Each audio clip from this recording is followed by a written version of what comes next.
I lost my mother while I was incarcerated. That was the first time I started thinking about a lot of damage. Like, we feel like we're playing GTA when we're out here and causing the mayhem and destruction. I never really seen my enemies as people. When I lost my child, it was like God's been giving it to me, you know? It's like because there was a period in my life, man, where I was so destructive and I was so confident in being violent. I had the angel of death across my chest.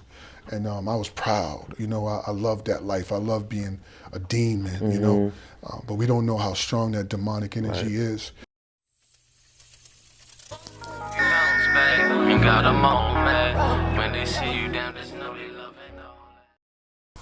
Hey everybody, welcome to the Bounce Back Podcast. I'm your host, B. Luke. I got a special guest with me today. Why don't you tell the people your name, where you're from, and a little bit about yourself? Sure, I'm Ummagee from Dorchester. I consider myself, man, a universal dude, so it's like the world is my turf, the hood's too small. Okay, so just talk a little bit about the home dynamic growing up. What was that situation like? I have 2 sisters, 3 brothers. Unfortunately, one passed away. We grew up in what we had considered back then middle class. You know, I grew up in Dorchester on a street called Green Hayes. Between Magnolia and Lawrence Ave was literally up the block. You know, Keno, Lawrence Ave, that area. So how old were you when your brother had passed? He passed away 2012, but Okay. it's crazy because he played a very imperative, you know, role in my life. You know, we hated each other early on because he didn't have a great relationship with my father, you know. And so because I had the same name as my father, he was actually, as crazy, it's ironic, as I was coming here, it brought back so many different memories. My father was a Cambridge police officer. Okay. My mother was a nurse. You know, he also did autopsies, which also played a very crazy, dark role in my life story. How were you early on as a student in school? Did you catch on quick? Yeah, man. I did very well academically. I loved school. I loved to learn, and I retained knowledge very well.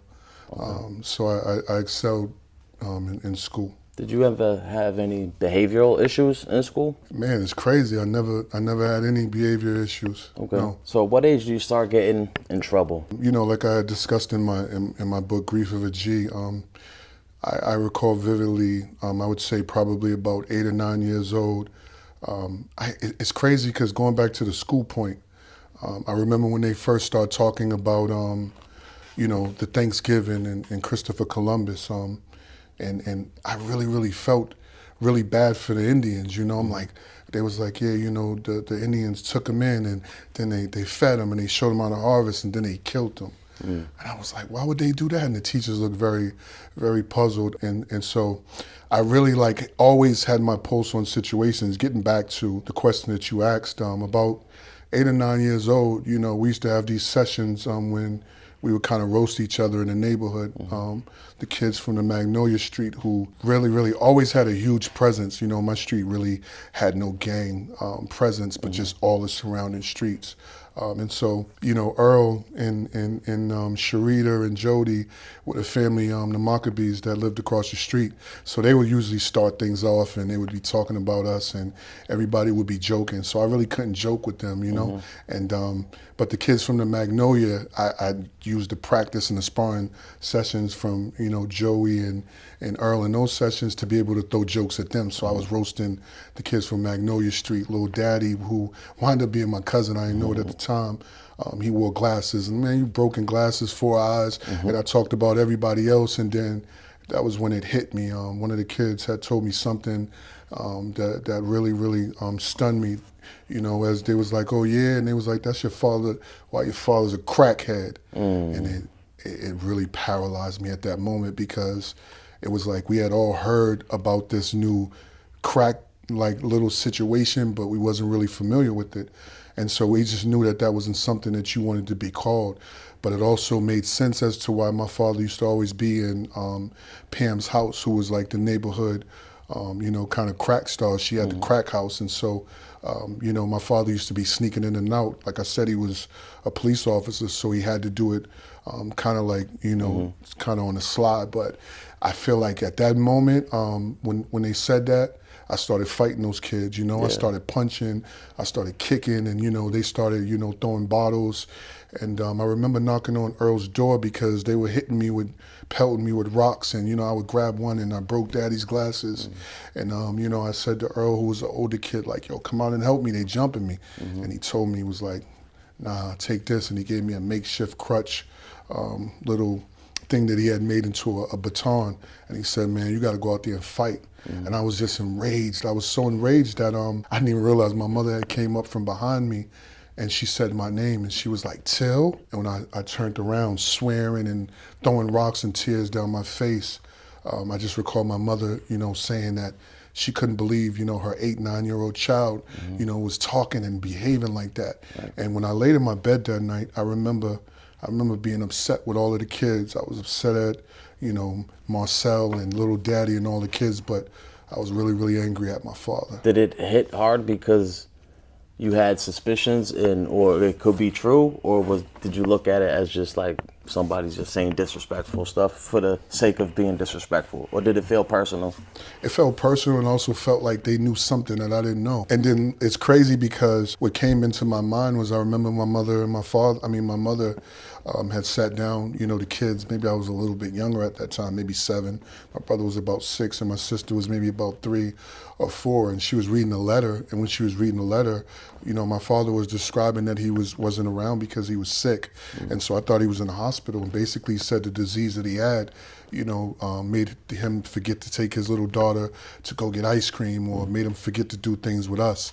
And so that just literally just snapped me into that mood, because now I knew how my father was sick, you know? Yeah, do you feel like that built some sort of tension within the household, maybe between your father and your mother? Oh, it did a great deal, because, like I said, my father was a police officer. My mother worked nights, so it left us kids basically without the direction of both of our parents. And then when they were around, there was a lot of tension in the house because, you know, my father was chasing women as well as chasing criminals in the street. He had multiple women, and his demeanor was very aggressive, you know. And you know, later on, as I got deeper into the reasons why my father was disconnected, I grew to understand why, you know, he acted those in those manners. But at the time, I didn't understand. When do you eventually start to see trouble with the police yourself, getting arrested? So one day after football practice, I played for the Mattapan Patriots. That's one thing that my father's you know, cheating afforded me, is I was able to make ties early on in the hood. So he would take me to different various women. So I'd be in Vamp Hill, and I met Troy, who was like an older brother, but he was a Vamp Hill king. I didn't know it at the time. And, you know, he had friends and stuff around Brunswick, the upper half, which was considered the enemies later on to my neighborhood. And so, you know, and Grover and Tom from around Copeland. And so I was putting those pieces together, but my trouble came after one day coming from a game. My father stopped at a place that I was unfamiliar with, and that place happened to be my uncle, James Earl's store, who, when I first walked into, it was literally like a scene from New Jack City. There was guns around, and you know, it was just really, really wild. People was, you know, talking loudly. People were coming and buying drugs on the sly, and my father probably made a transaction. And I remember having my full uniform on, and looking around, and my uncle, you know, looked up from a plate of Coke, and he said, you know, little dude, you must be my nephew. You know who I am? And I'm like, no. And he's like, I'm your mother's brother. I'm Fruit Man. And I'm like, okay, hi, you know. And my pops told me to step out for a second. I went out and I met his son. And when I met his son, I was like, kind of like taken back, because, you know, here I am, probably 10 going on 10 and a half. And this kid was probably about 12 and a half, and he had, you know, a big gold chain, and he had a goose, and he just had this swagger that reminded me of my older brother, who also was in the store at this time. And then I'm like, okay, this is why my mother used to have closed door conversations with my older brother about this store. Like, I see it's wide open. And then so as I went back out, he threw a ball at me. He's like, you play football? And I'm like, yeah. And he said, I got a football. He threw it. And I was just so stunned at what I had just took in. I wound up running into the fire hydrant. I flipped over and I looked up at the sky, and I wasn't hurt, but I was just like, yo, taking this shit in, like, wow, like what did I just walk into? I would get shot at in front of that store, and I would have plenty of interactions with the police there. So fair to say there was a lot of confusion going on in your head because your dad's a police officer, so you kind of probably hold them up on this pedestal of a cop and what a cop is supposed to be. It's supposed to carry himself, and then you go in that store, and it seems like a criminal underworld thing going on in there. I mean, are you taking all that in? What are you thinking? You know, it's weird because although my father, I knew he was a police officer, he had a very rough demeanor. I remember, you know, I guess they taught them that you're supposed to take your firearm when you first get it, and you're supposed to educate your children with it, but I didn't know that that was what it was, so he just literally put a .357 in my hand, and as I'm playing with the gun, he had also called my little sister, and so when she had popped up on the steps, I waved the gun. Sorry. I waved the firearm at her, and when I waved the firearm, my father cautioned me, and he said, my father had said, you know, you never aim a firearm at someone that, unless you're gonna use it. And I remember being confused, like, why would I use a firearm on my sister? He was very aggressive. There was a deaf kid on the street, and if cars went down the street, you know, he would come out with his gun, broad daylight, threatening to shoot people. So he was very aggressive. So I knew he was a cop, but then I seen this element of very aggression, and to me, it wasn't the cops that I saw on TV. Did you feel in the way that he was betraying the family when you see him with all these different women? I really didn't understand it at that time. I remember laying in my bed and I could hear my mother. I guess she probably was, you know, waiting for some type of confrontation. Maybe she found out something, and she would be listening to Shirley Murdoch as we lay, a song of a woman describing, you know, the events of her husband cheating and how heartbroken she was, and you know, that music would be blasting, and No Pain, No Gain, another song, and then literally I would hear my father come in, and you know, they would start what I would think it was some type of a physical encounter, and I would be very, very afraid. You know, it really, really bothered me to the fact that, you know, I was hoping that my father wasn't around. The less he was around, I felt the more calm it was. When do you eventually get locked up? Basically what started happening was, you know, I got shot at in front of the store. Some rivals had fired on my cousin, who was the kid that I described that I met, my uncle's son, my cousin Ronald. He was out there with some gang members, and some gang members had pulled up. It's crazy, I would meet him later on, and I always like had resentment for him because I'm like, when I get older, man, I'm gonna get back for him shooting, you know, at me as a child. I was 11 at that time, and it's crazy. We crossed paths older, and he was giving me my props. God rest his soul, OG Mice from the Hill. He was like, yo, I heard a lot about you, gangster whoop-de-whoop. I just had overturned my federal conviction, and I'll get back to my point, but it was like, I was like, bro, you shot at me when I was 11, man. I told myself I was, he thought it was, I described in detail the events, and he was like, yo, and we bonded, man. You know, unfortunately he was killed, but it started a series of events. My uncle's store got raided. His son was also a police officer, which was crazy, and he wound up setting up my uncle. My uncle's store got raided. My brother went to prison. My uncle went to prison. His child's mother went to prison. The family went into a disarray, and when that happened, I had to go seek my cousin out because he no longer was at the store. And when I did that, you know, my brother basically told me, he was saying, you know, that he's in Roxbury, you know, and he told me his street. And what I failed to mention, after my father took me to the store the original time, I started walking all the way from my neighborhood. I would start walking all the way up from Green Hayes. I would take a left one to Mascoma. I would take a right onto Lawrence Ave.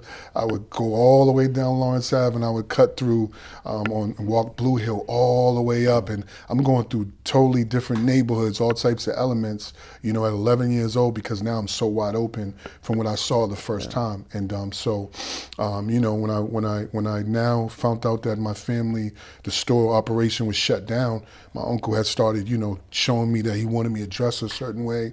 I started bonding with my cousin Ronald, and then once the store was closed, now I started finding myself straying out of my neighborhood, and then now I started making my way to his hood. And then the first night, literally the first night, man, I'll never forget it. We stayed up the whole night, and he was describing everything that had went through, he had been through since the store had closed, and the crazy dudes from the neighborhood that I had to met, I needed to meet. Now remember, I was like astonished at this dude because to me he was kind of like the closest thing that resembled me, but he was like crazy. It was like he was like a grown man in a child's body. I had never seen nothing like that at that time, but he was describing to me that there was even crazier people. And so I'm like, yo, I just remember thinking as I watched him and listened to everything he said, I want to be crazy like the people that he described. And so the first time was because from that time, we just went on a rampage where he was just literally in every situation. You know, the first time that I actually was arrested was for stabbing a kid in the neck. I almost killed him. I was only 15. I had shot someone in the face before that, and I didn't get caught for that. And then because I did that, I wound up going in my brother Gary, who I described earlier, who I hated because, you know, my father beat him, so he started beating me. He wound up giving me a different look on life, so he invited me to come live with him. And I wound up stabbing a kid in the neck, and then it led me to prison. Do you feel like getting the validation from these older dudes and you being so young that you kind of just fed into that? Yeah, I felt like I wanted to be crazy. What I failed to mention was before I caught that stabbing, like I said, my cousin, he was very detailed into things, my cousin Ronald. And right before I caught my case, him at 16, I watched one day, I was going into, I was still probably about 12 or 13. I was going to King's School where I was going, and before school I walked into my mother's room and he was on the news, you know, and I seen him coming out in cuffs from the Roxbury Boys and Girls Club, and he had stabbed a kid and he almost died. So the next time I saw my cousin, he described in detail what it was like. He was saying, you know, we can shoot and all of that, but you know, when you stab, it's up close and personal. You hear it, you feel it, like. And so I was like, you know, I'll do that. You know, it's quiet.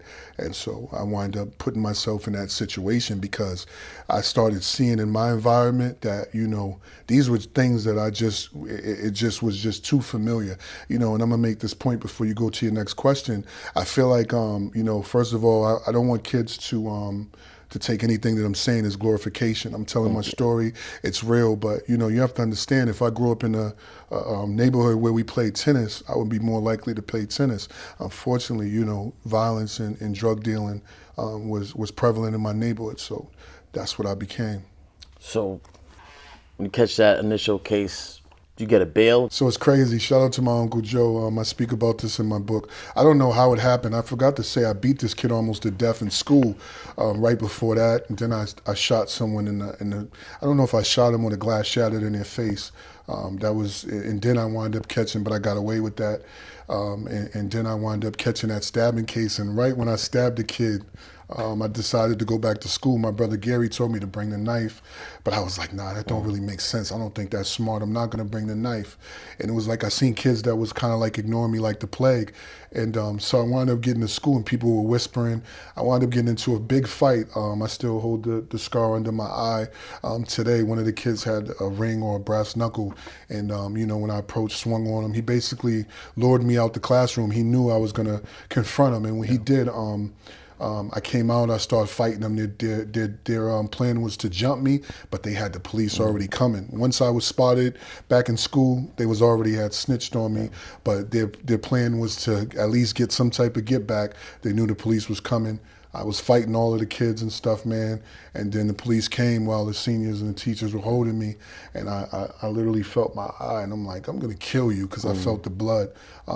And then, you know, they took me to my locker. I didn't have the knife because I decided not to bring it. And my Uncle Joe was called when the police and stuff had me inside the principal's office. I guess the kid, he didn't know who I was, so they couldn't really like identify me. But so since the kid wasn't snitching, and it's crazy, it was one of the most craziest situations. I talked to this kid after this, and I was like, damn, I made a really bad error because you know, they wound up arresting me, but then they let me go in my uncle's custody. Wow. You know, I was 15, and they let me go, and he cried. He pled with them in school. Wow. Please let me just come with his brother, and we'll bring him to the police station. In my mind, I'm like, yo, if they fall for this, I'm going on a run. There's no way I'm gonna go to put myself in jail. Wow. And so later that night, a girl that I was dating, shout out to Tori, she told me that this kid wanted to talk to me. And I'm like, he's probably gonna try to set me up now. He's probably trying to get me to admit what I did. So I said, I'm gonna take the call to see what's up, but I'm not gonna really say too much. And when I spoke to him, man, this kid just basically said, man, like, why did you stab me? He was like, man, like, you know, like, I didn't even have a problem with you. Like, I don't know what was going on. And I was like, yo, a previous encounter we had the day before, bro, why was you staring at me? I was in a circle and I felt like y'all had a problem. He was like, bro, I didn't even know you. And I felt like, man, I made a really clear error, but it was nothing that I can do. I went on a run. I wound up coming back and linking back up with my cousin Ronald, who now had got out of DYS for that stabbing case. And we terrorized the streets. Terrorized, bro. Looking back, do you think there's like mental health ramifications with being involved with all those violent altercations? Yes, I didn't know that at the time, but you know, I'm just now starting to understand that therapy is good, and I'm starting to see the effects of it. And this is one of the messages that I want to kind of say to kids, you know, because man, after I caught that case, you know, I tore the jails up, you know, when I wound up doing my first conviction, and then I got out.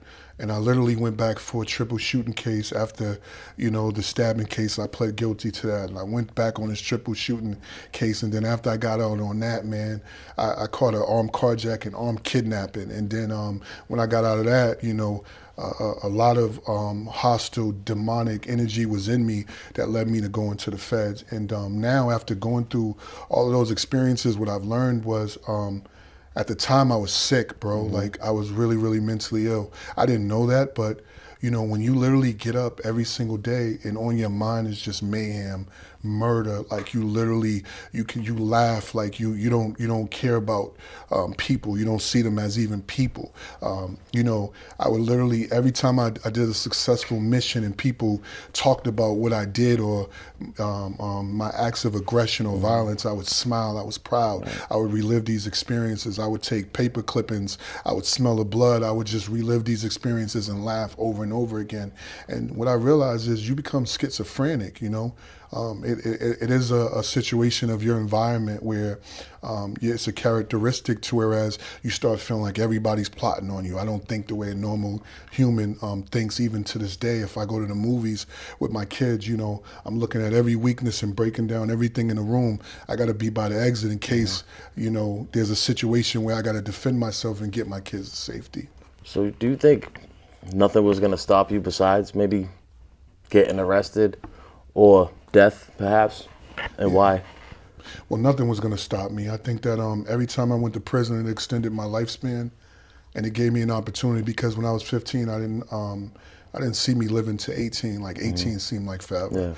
Yeah. And so it extended, and then the more dangerous I got, the more grimy I got, you know. Everybody spoke negatively of me, like, you know, and I'm not saying I was the illest person in the hood. There was so many people like me, but it was like I started studying. I became more and more equipped with knowledge to be a better criminal. I was a strategist. I played chess. I read psychological books. I read, you know, The Art of War and all of these different 48 laws. Like, I wanted to enhance my way of manipulation and tactics of war.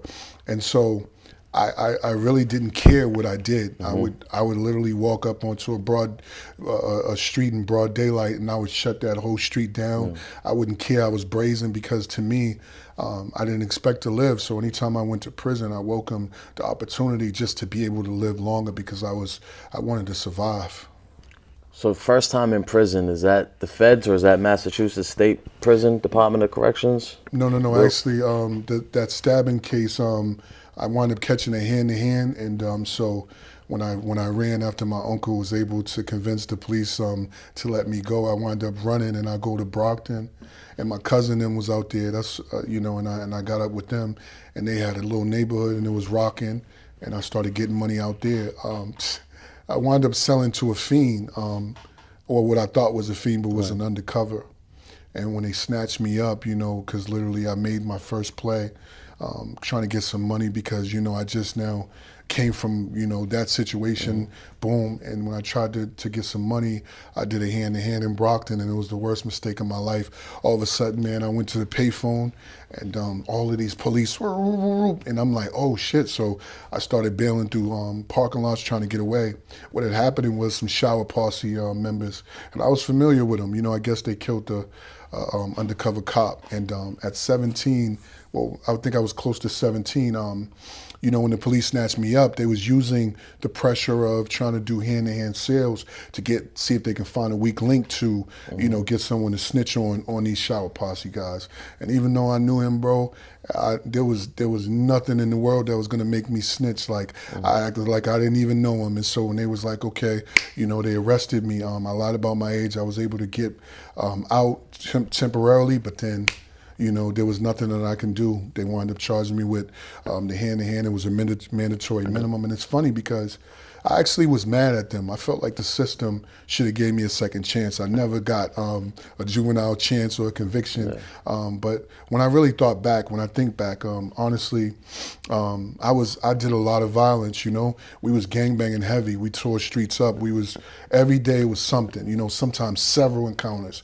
And so it really wasn't nothing that I could have been upset with, other than decisions that I had made, even though I was still a child.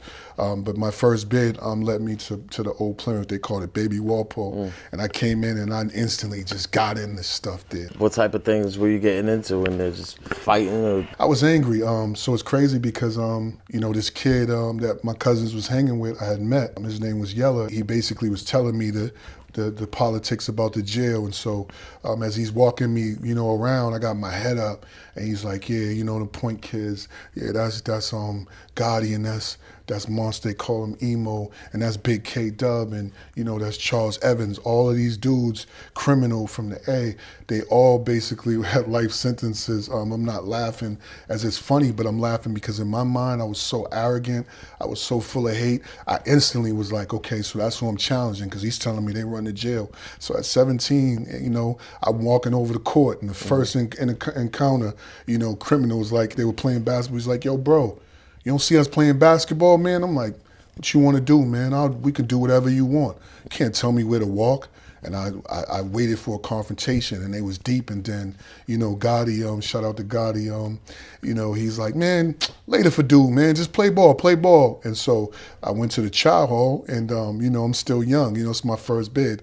And to me, it was no guns in jail. So what you gonna do? Either you're gonna stab me, we're gonna fight, but it's gonna be way more difficult in my mind to kill me than the madness that I went through in the streets. And so I go into this child hall, we sit down, and I got Yella and another flunky, I won't say his name, he wound up being a rat.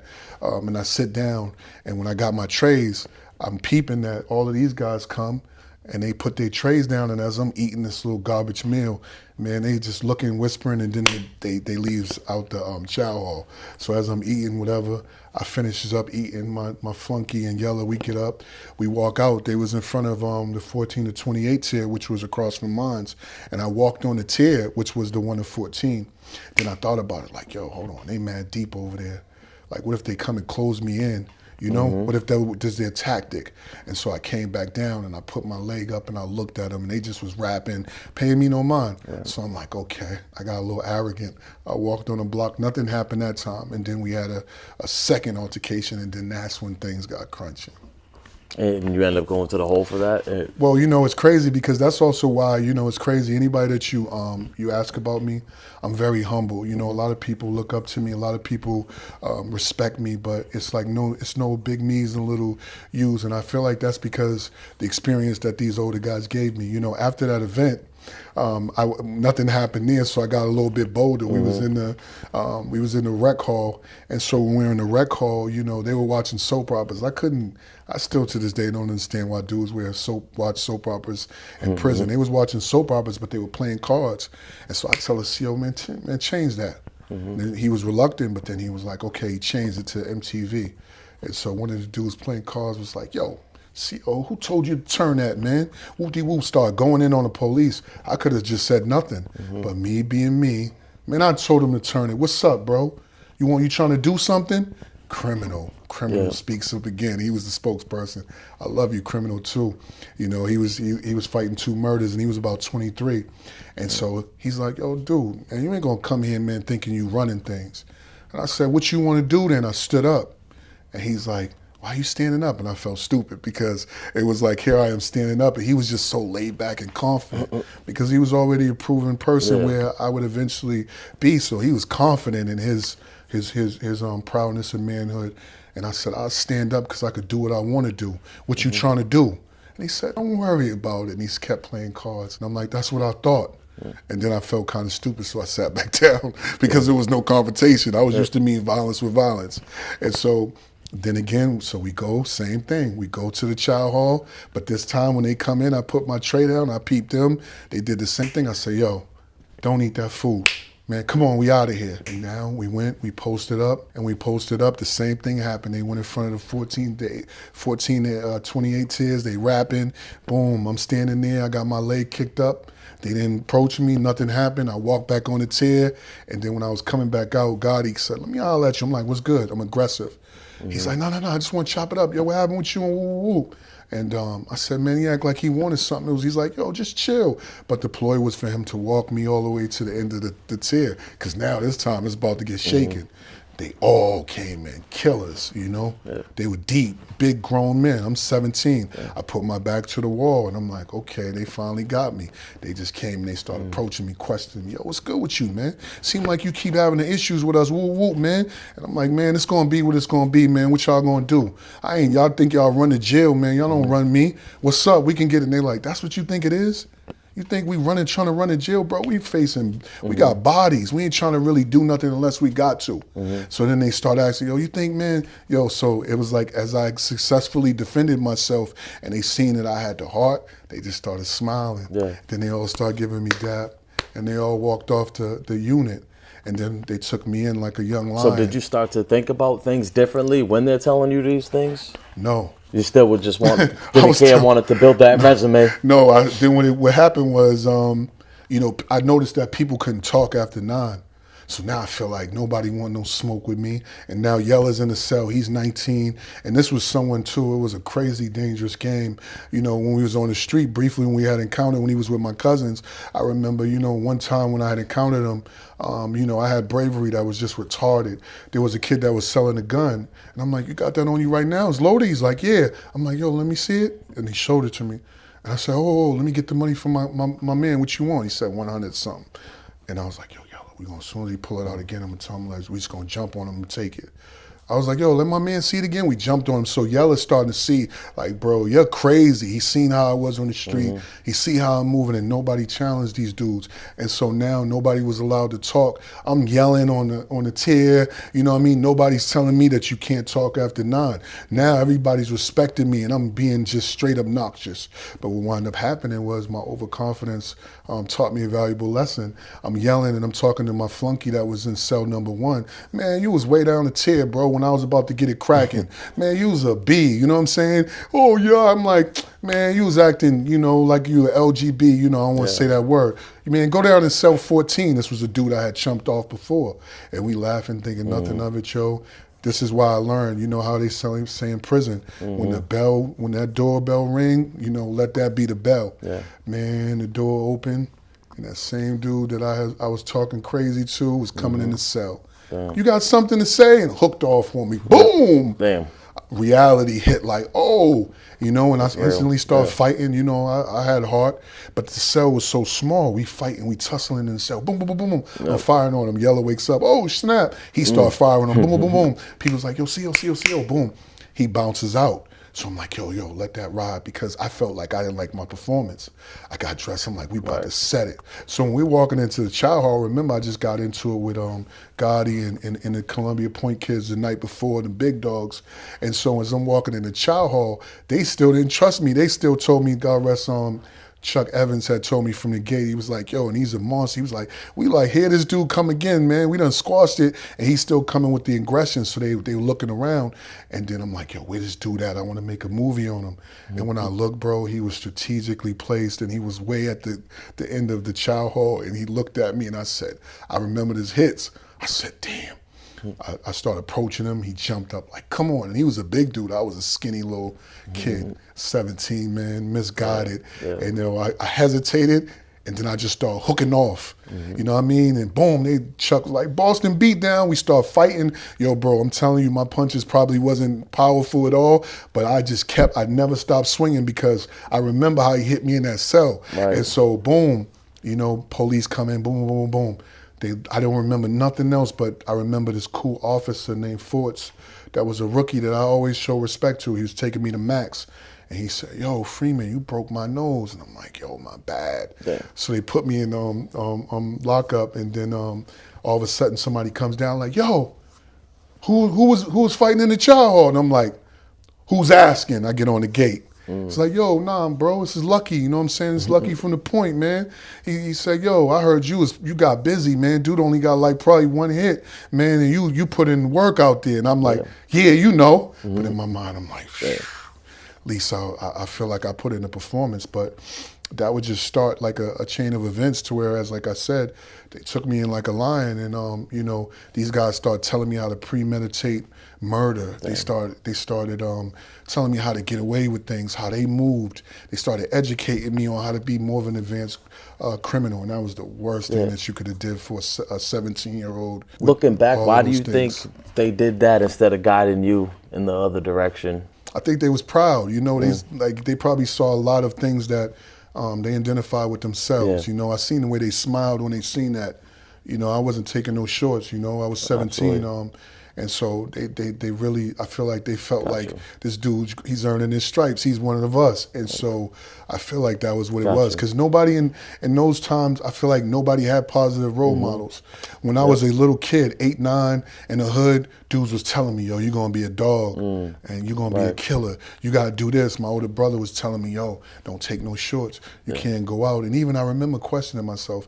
And I was very, very honest in my book, man. I said, yo, I remember as a kid really questioning, did I have it in me? Because I didn't think that I had it in me. I remember when as a child, whenever there was sirens or something, I would be afraid because I knew someone was hurt. Right. But then when I started seeing, the violence and participating in it, I would hear those same sirens and I would be like, yo, I hope somebody died. I hope this happened. So eventually you get out. What's your mindset like when you get out and wrap this bit up? You just full-fledged back into the streets? What wound up happening is I started just going crazy in the jail.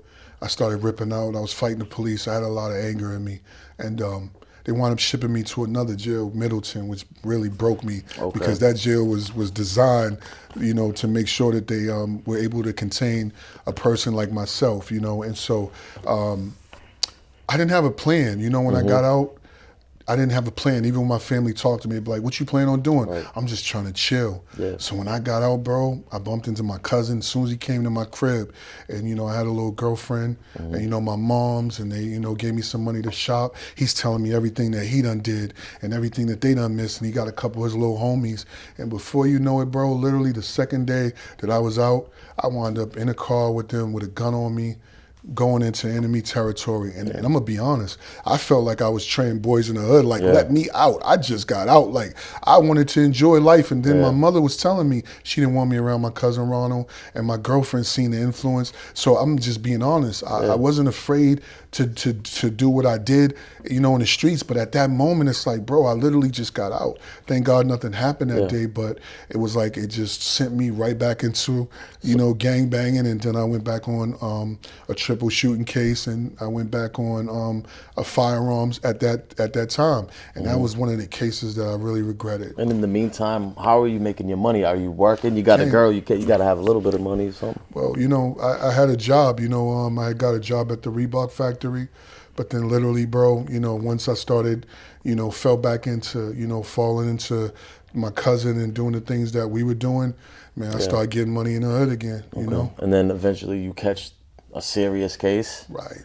talk about that to the extent that you can? Yeah, so that really that situation is crazy because it really wasn't my fault. The girl that I was dating, she wound up having a party, and she wanted me to come to her party. I didn't really want to go because I really didn't like the people that she had. The company she kept was from another neighborhood in the Bean that I really didn't really mess with, and so she talked me into coming. During the course of the party, everything was smooth or whatever. Her friends wanted to leave, and I was leaving, and I just bought a cherry red Audi. They were popular, and I had some Momo rims, and they asked me for a ride home. One of the females that I was giving a ride to was the first stop. As I pulled up, I seen a light-skinned kid. He looked a little agitated. I didn't think nothing of it.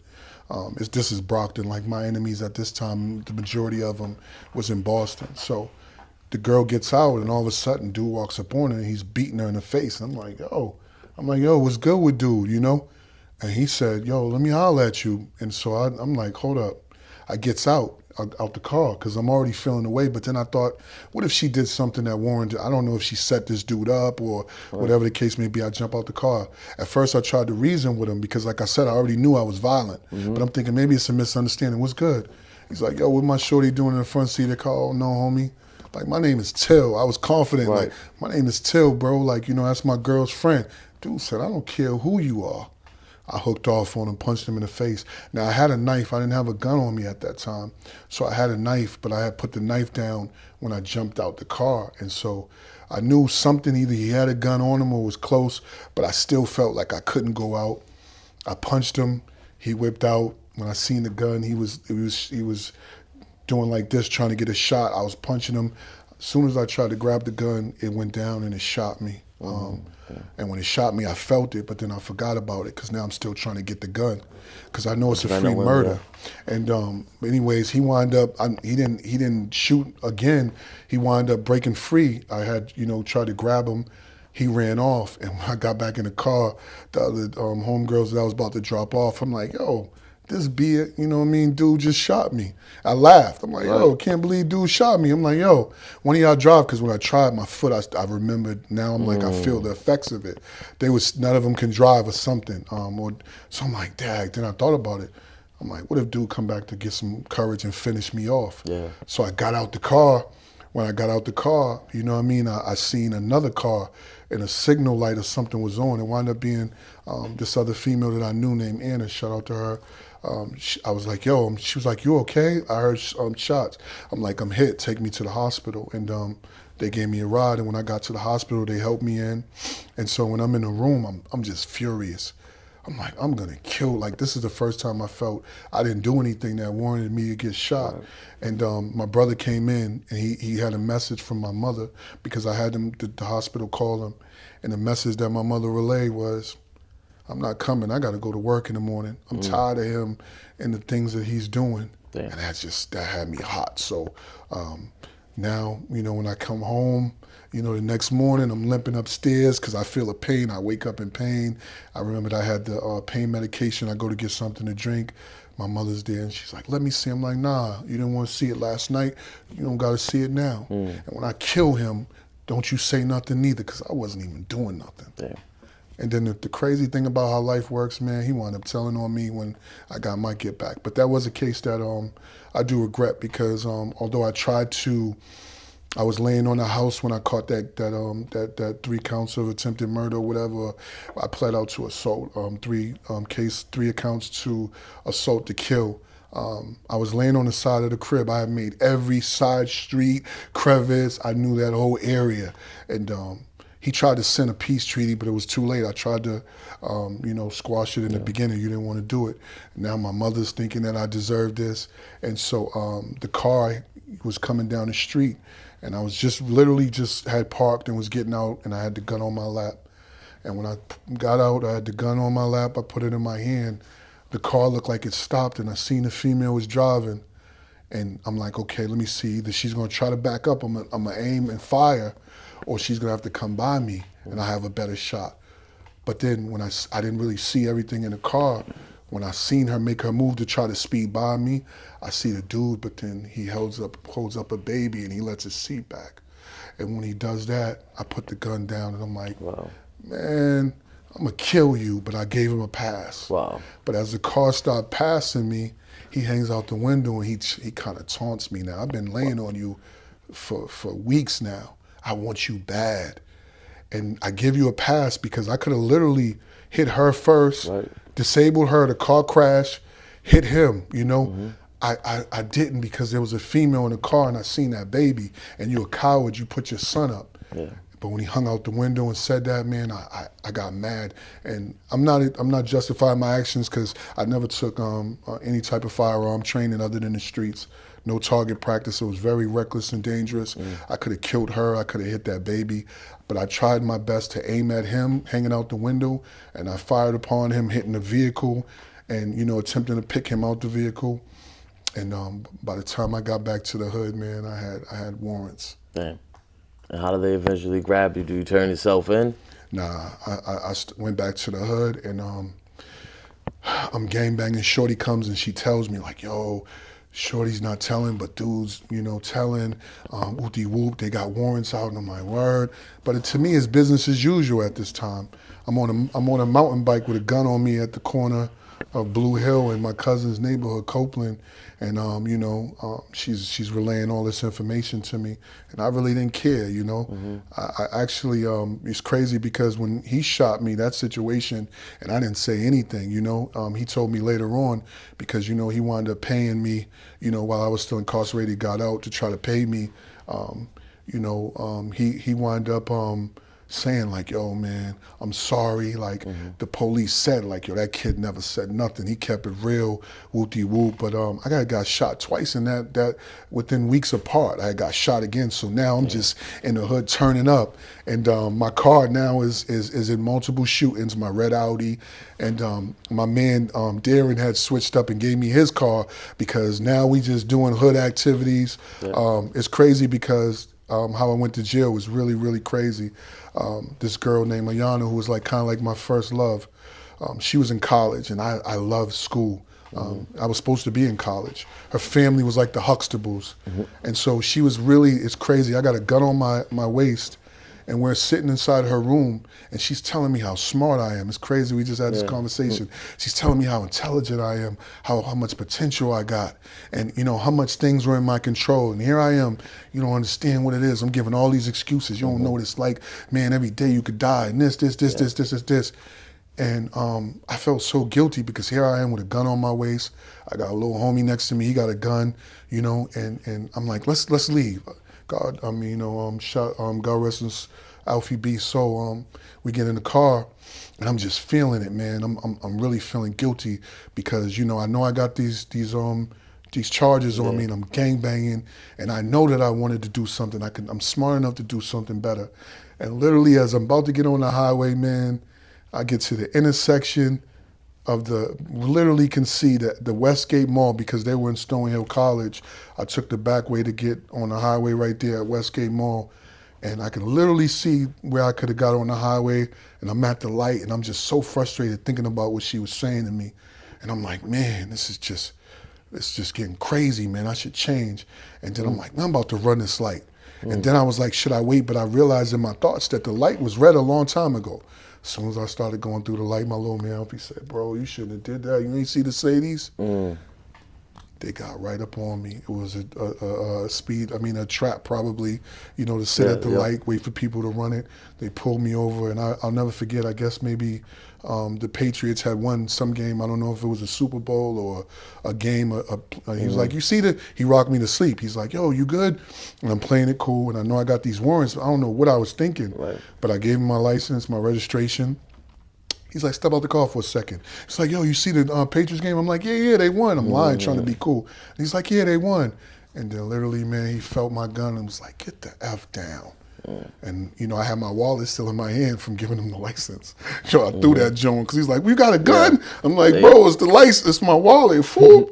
I laid down, man, and then all of a sudden when they took me in the cuffs, I'm like, where's Alfie's gun? Because I knew he had a gun on him, and they searching everything. They never found his gun. He had stuffed it so well into the seat. But then my charges came back, you know, three cases, the three attempted murder charges. And so, you know, they started slapping 5 and all of that. And I went on my way to do my second And bid. where did they hold you for most of that time? I was in Brockton again. It's so crazy, Plymouth? man. As much work as I put in Boston, it's like Brockton was literally like. So when you're sitting in Plymouth, does that ever replay in your mind how she's telling you how smart you are, and then you even had that one thought that you said maybe I should stop, even though it was quick? Is that when you started having these thoughts? All of those, because she was such a beautiful person, and you got to remember at this time, me and my father's relationship was strained. My mother was beautiful, and she, cultivated me and gave me books, and we did a lot of things together. But when I went to her family, it was so calm, and her father would talk to me, and he'd be sitting in he called it the den, and he'd be in there like Mr. Huxtable, and the moms would be cooking, and she would kiss me on the cheek and ask me when I was going to go to college and what my plans were and all of these things. So I felt like I was just so disappointed. But the crazy thing was, man, when I went to court, the way they described me, it was like literally the worst experience. And they came in and literally they just started describing the events, and the DA stands up and she's like, yeah, Your Honor, this assailant, he stood up with a firearm aimed at the mother and a 4-year-old child. And I just heard all of these white people, no disrespect, but it was a predominantly white personnel in the courthouse, and people were gasping. And to the point where I don't know if people have ever been in those situations, you probably, when you're in court, you start acting like you didn't do it. You're just in shock, like, Who are they talking about? what? No, not me. I'm innocent. And so, it made me feel so horrible. Every time I was going to court for that charge, I literally would be up all night until, I'm like, I'm copping out. Yeah. And it's crazy because when they brought her in, and I didn't get a chance to apologize to her. I wanted to do it face to face, but they brought her in and she kept it gangster. She could have really hated me. Yeah. And she was like, I'm sorry, I'm not snitching. He beat her up and he made her, try to make her put charges on me. And I was like, yo, I got love for you, whoop-de-whoop. Recently as I started to go through therapy and I'm starting to learn about my behavior and how sick I was, I reached out to her and I actually apologized, like really apologized. Wow. To her. Why was that important to you? Because as a father, man, after especially losing a child, I realized how reckless my behavior was. I realized how angry and how put literally people that were innocent, that had nothing to do with this little beef that me and him had, this misunderstanding, that a lot of people were in harm's way, and I really felt bad. I regretted doing that. You eventually cop out to that? Yeah, I had to get that. Okay, so what happens? So How much time did you get? It's crazy because I was hoping that since she wasn't telling, because I got caught with that firearm after, I was hoping everybody else was getting a bullet at that time for the gun. So I'm like, word, it's my first gun. I should get the bullet. Hopefully she don't tell. I'll just be able to do a bullet and be back out. Right. Nah, it was like, we want a 3 to 5 upstate. Mind you, I only just did the stabbing case, which I copped out to. Dude never went to court. And the hand in hand, I just ran it concurrent. And so they're like, nah. And then I had a public pretender, we call him. Yeah. He's just like, yo, they want a 3 to 5. I'm like, for my first gun? Man, everybody got a year in the county, man. Where's my bullet? He's like, man. I learned early on that the powers that be was watching me. It's crazy because when I was going to court, before I caught that case, I remember someone saying, one of the transporters saying, where's this 3-part folder? What's this federal number? And I'm thinking, federal? Bro, I don't got no federal number. I'm in the county bid. Right. But they were already stacking the deck because it was like, it's just some people just don't get no breaks. And probably just a lot of things that I was doing in the streets was catching up to me. So I copped out. I was able to get a sweet little deal. I took... wind up didn't have really that many points. I went to Plymouth Forestry Camp. They shipped me. I was in Plymouth. It's that concentration camp policy that they have. They take state prisoners and all of that. But I wind up doing the majority of my time in Plymouth Forestry Camp, and I came home again. Did you parole on that 3 to 5? No. I wound up taking like a 3. I did 2.5, and I also had 2.5 years probation supervised, and I had 2 years unsupervised. Okay. How'd you do on the probation? I got out on that case, and then I wound up, like I said, the things that I learned and just being more, reading Michael Corleone and The Godfather, and I just became a better criminal and studying and bumping into more criminals. I went on a wild rampage, shootings and situations that led me inevitably to the armed carjacking case. So how did the feds get involved? What events kind of lead up to that? I was so confident in my gangbanging that week was just crazy. I remember it. I'd actually met another beautiful young lady. She was a college student, and my cousin Ronald he was throwing up. We was at the intersection of Northeastern College, about to go back to Roxbury to the hood, going through the cut through from Huntington. And as he's throwing up, I see this very attractive light-skinned woman, and I didn't drink or smoke, and so I'm, excuse me, miss, can I walk with you? I'm talking to her, and I'm like, please don't let her see this dude throwing up. And it's crazy. I get her number, and I bags her, and I go and tell my mom, yo, I met this nice joint, but man, my cousin she's like, man, why are you hanging with this dude? Anyways, because I had just got out, I wanted to capitalize on situations. There was this young kid, and I could say this because it's been more than 20 years, and but shout out to Nay. I had met him inside jail, in the jail free flock, and so I had heard that he had got someone that attempted to kill him. He had multiple shots tried to take him out, and so I'm like, I heard he's getting money. So you know what I'm gonna do? I'm gonna approach him, and I'm gonna say that I'm gonna take care of the issue for him. So people led me, to where he had a weed house at the time. I go to the spot. But then I wind up running into an enemy as I'm waiting. 2 cars pull up. I'm like, yo, you such and such. I'm trying to, get in contact with the homie. And they just gave me a weird vibe. Anyways, I wound up, catching a shot 2 of the people in the car. And so now I'm like, man, now I really got to catch up with him, because now I was trying to help him in his situation where he almost got shot. I done popped these dudes over here, you know what I mean? It wasn't supposed to happen. Right. So I was riding around with somebody else, when you first come home. So I'm with my barber, and I just seen him yesterday too. So I'm riding around with my barber, Tone, at the time, and I'm like, yo, I'm trying to contact the little homie. He's like, yo, his mom's live right here. I'm like, take me there. I got a gun on me. So he takes me, he pulls up in front of the crib. My man, his cousin Flock, like I said, free Flock, he comes out. And I don't know that they're ducking me at this time. So he comes out. I'm like, yo, looking for the homie, tell him to come out. And he was like, acted weird, but then he went in and got him. The little homie comes out, man, and he got a gun in his hand. And I'm laughing. I'm thinking because I shot the 2 dudes that he was kind of like on high alert, and then I heard he had got shot at.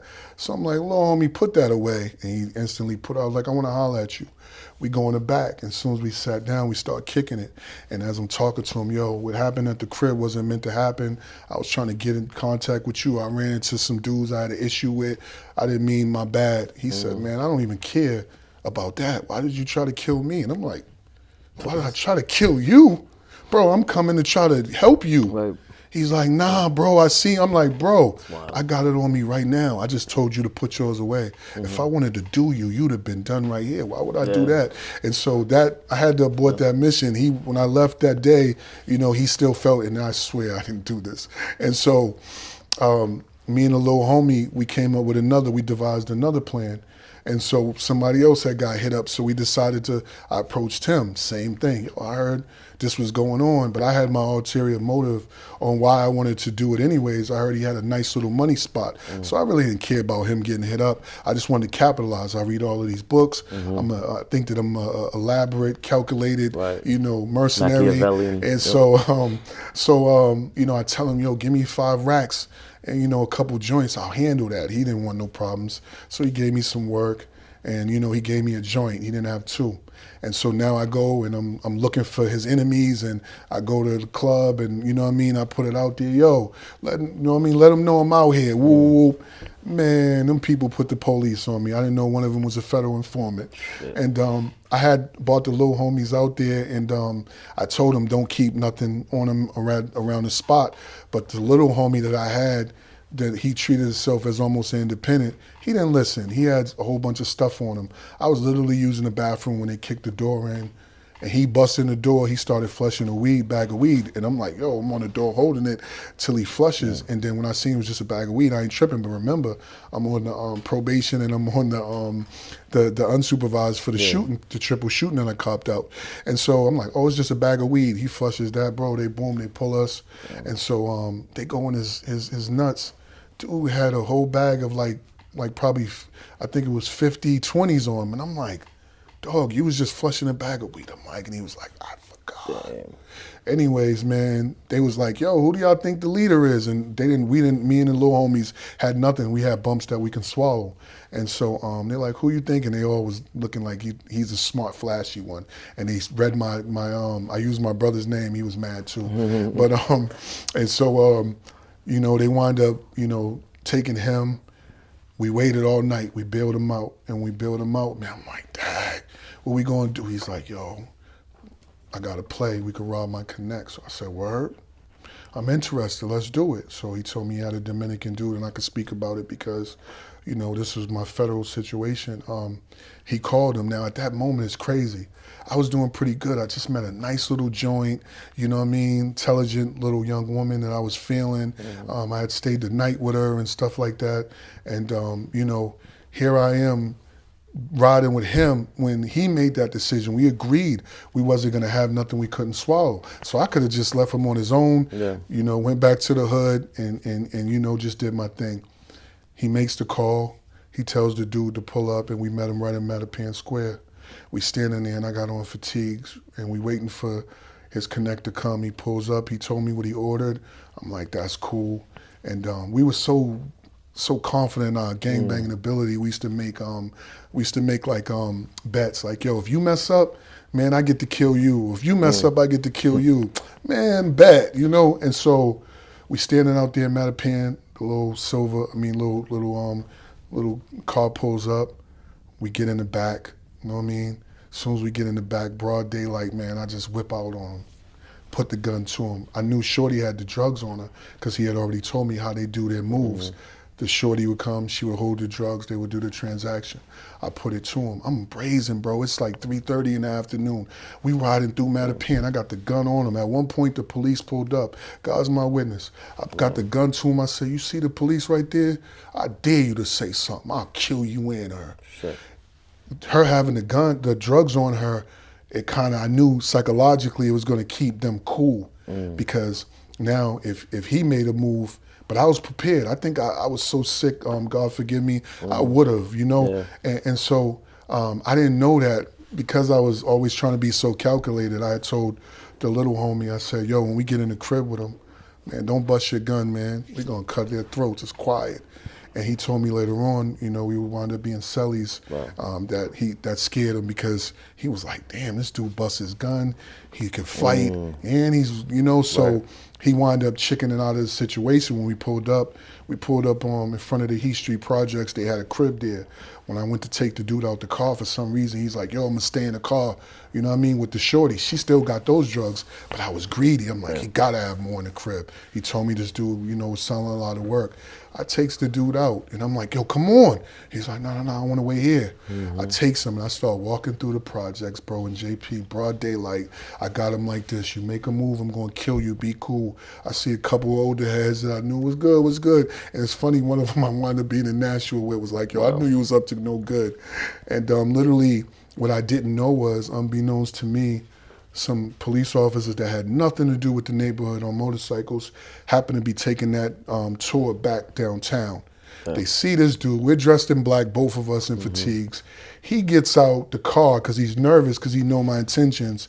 When he gets out the car, they see him looking pretty suspicious. He runs into the projects in the direction that I'm walking. I don't know that. I'm taking this dude. Once I almost get to where he told me he lived in the projects, all of a sudden police jump out from every angle. And when they jump out, I pulled the gun out because one of them startled me. I pull out and they're like, and I hit the dude with the gun. I tried to run. I got away temporarily. I went into like some little cut through, went in the hallway. I was familiar with the projects. A lady was, I think it was like the housing little area of it. And look at how respectful I am. In the middle of all this destruction, a lady see me attempting to put the gun into the trash can. She's like, young man, what are you doing? And I'm like, nothing, ma'am. And I tried to come out. I run through another side. The chase goes back on. When the chase goes back on, man, I dip. I had left the gun in there. Run, man, I cut through center. All of a sudden, I go up under a house and I literally say what everybody say, God, You get me through this time, I'll change, I promise. And literally, as soon as I said that, I heard somebody say, he went through that way. And then they let the dogs go. I still got the scars. I was like, I got to come from up under this porch because these dogs is going to mangle me up under here. And as soon as I came out, the dogs snatched me up and, I was arrested. So what happens with that case? Do you take a plea bargain? I couldn't. I didn't get an opportunity. It's funny because I was charged with armed carjacking, armed kidnapping, and assault or whatever for hitting them with the gun. And so it's crazy because it's like God sends you so many different signs. I'm riding. One of the police officers said to me, I'll never forget him, Officer Best, he said, you know it's messed up because when you whipped that gun and pulled it, I could have killed you. And we're both black, man. And I couldn't even say nothing, bro. I just put my head down. I didn't say nothing. We get to the police station. A female cop, pretty joint. She looked like she could have been my age. I was still young. Maybe I was like almost 20.